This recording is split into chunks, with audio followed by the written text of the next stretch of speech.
Monsieur le ministre, bonjour et félicitations. Vous venez d'être élu par acclamation, j'ai vu à la conférence des partis, comme président de la conférence des partis, à la Convention internationale contre le dopage dans le sport. Quelle est votre première réaction? D'abord, me réjouir de cette élection qui est un challenge, mais qui est aussi une percée diplomatique pour le Sénégal.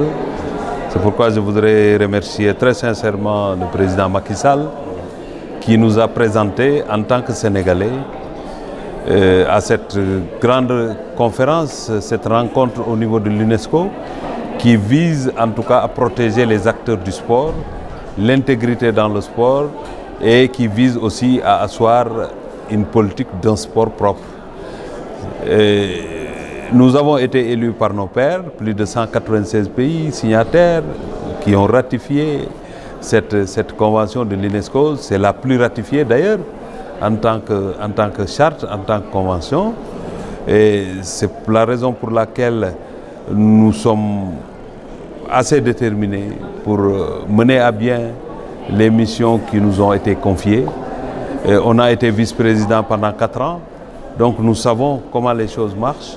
Nous savons aussi les difficultés que rencontre la Convention et nous allons nous y employer avec l'aide de l'ensemble des pays signataires, mais des partenaires comme l'AMA, comme le CIO, comme les autres mouvements sportifs pour effectivement encadrer et mettre tous les sportifs au même pied et garantir effectivement la protection de ces athlètes. Et justement, j'allais vous demander quelles seront vos priorités. Ma priorité d'abord, c'est mener à bien cette mission qui m'a été confiée, comme je l'ai dit, c'est être à la tête de la COP9.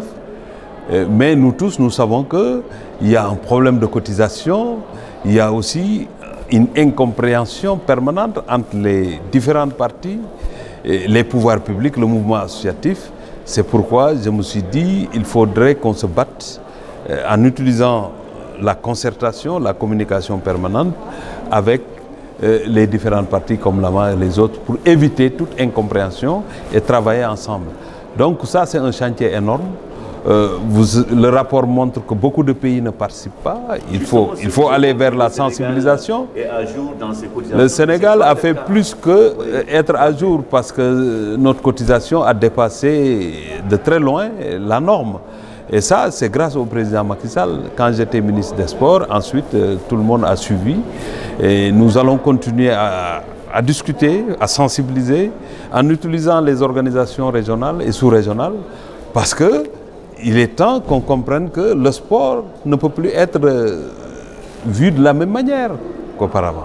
Si on veut développer notre sport, surtout dans nos pays africains et dans d'autres pays, il ne s'agit pas tout simplement de construire des infrastructures sportives.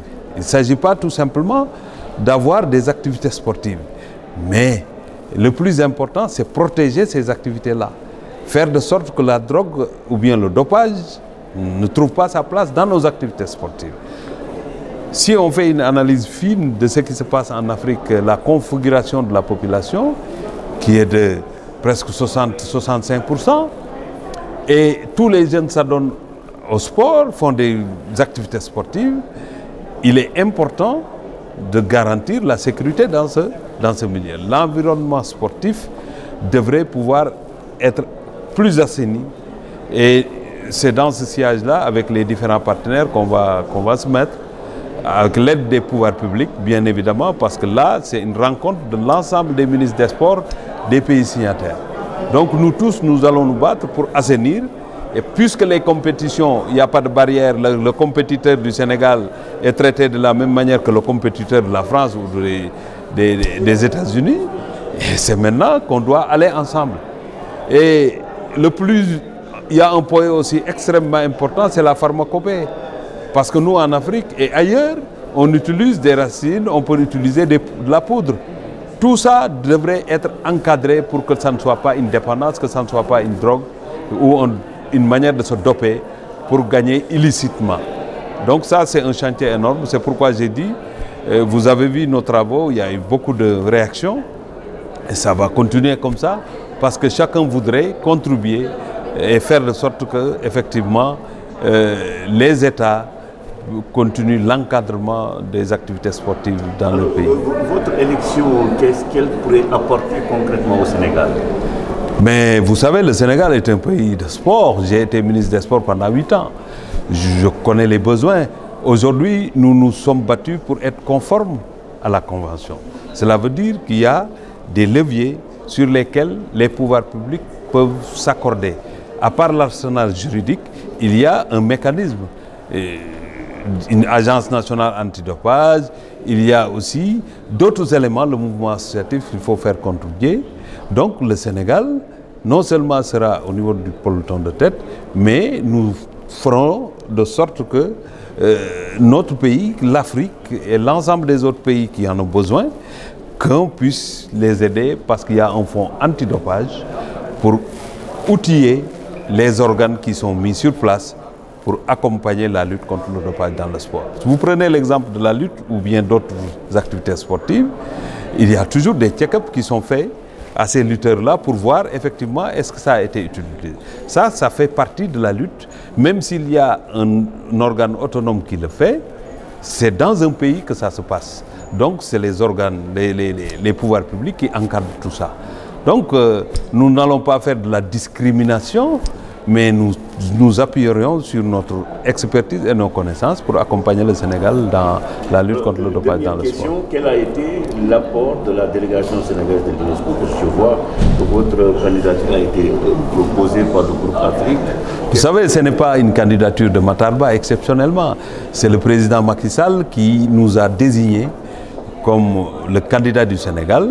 Et c'est l'occasion de remercier l'ambassadeur Souleymane Jules Diop qui a été au début à la fin et qui a fait un travail extrêmement important, un travail de fourmi, surtout au niveau du groupe africain, et que vous avez vu que c'est le continent qui a porté la candidature du Sénégal. Et ça, c'est extrêmement important. On ne va pas s'arrêter à porter une candidature, mais on sera ensemble dans tous les travaux pour que l'Afrique marque sa présence, d'autant plus que dans les années à venir, il y a de très grands événements dans le continent africain. Nous avons les Jeux olympiques de la jeunesse, mais au-delà de ça, il y a l'Afrique du Sud qui va organiser la Coupe du monde féminin, de football féminin. Il y a la Coupe d'Afrique au Maroc et ailleurs et ailleurs. Donc la Côte d'Ivoire s'apprête aussi à organiser. Tout ça, c'est de grands événements. Mais comme je l'ai dit tantôt, l'Afrique doit relever les manches, continuer le travail, se battre parce que, vu la configuration de notre population, je pense que le sport a des lendemains meilleurs chez nous. On a les jeunes qu'il faut, il faut qu'il y ait l'encadrement, mais il faut qu'on pratique.